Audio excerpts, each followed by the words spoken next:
type of traps that I use are, there's several different styles, several different varieties. My preference is a True Catch 30 LTD double door trap. This happens to be a have a heart. It does have a guillotine style door on it where it does come up on and off.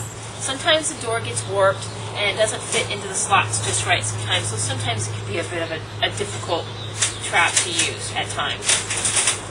Yeah, I'm not tremendously a big fan of how this particular style of door is. Sometimes it's not very sensitive in regards to trying to trap a 4-week-old kitten, etc. And the cat walks in, obviously, trips the door, goes down. Also tends to make a little bit more noise. It's a little loud. Again, completely humane trap. Nothing wrong with it. It works just fine as your simple basic trap. This is a True Catch 30 LTD double door. Again, this has a guillotine style door. Very effective. This is where a can of food, chicken, or tuna fish would go. When the trap opens, it's a two-handed job. You lift both rings up at the same time, pulling the door out. And there's this little piece of metal here on the left side of the cage, pushing the little L-shaped piece of metal inward and upward halfway, dropping the door down. And it makes a cross or a T. Again, the cat walks in,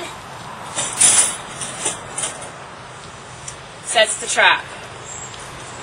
Transferring cats is something that is obviously very effective when you're on site.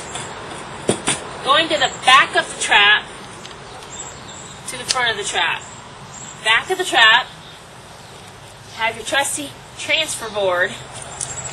You're able to lift this up and back, letting up the carrier opening, lifting the guillotine style door. The cat walks in, you slip the transfer board in there, and basically slide that out.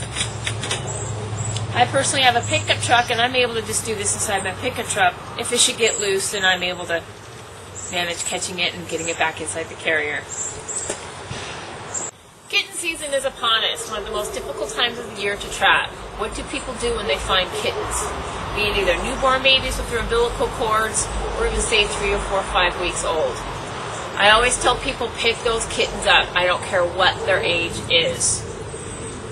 I have come to find that feral moms generally will go after their babies. Whatever the size kittens are, you place them in a carrier with a towel.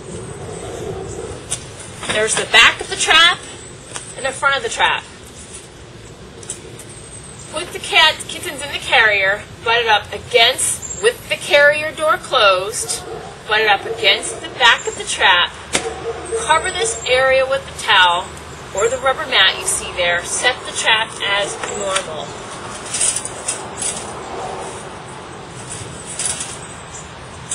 The mom will then think she's going in after her kittens. Great. You can then take them to a place where they can be housed appropriately and safely if the mom is feral.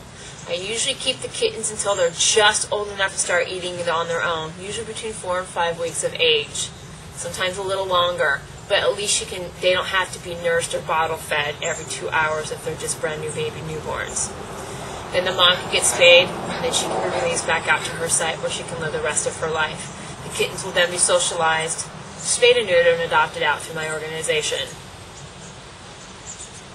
I know it's very stressful to think that the kittens may or may not die, but sometimes most people would rather have no kittens out there at the site than 6 little feral kittens growing up with no hope of being able to live out a long life.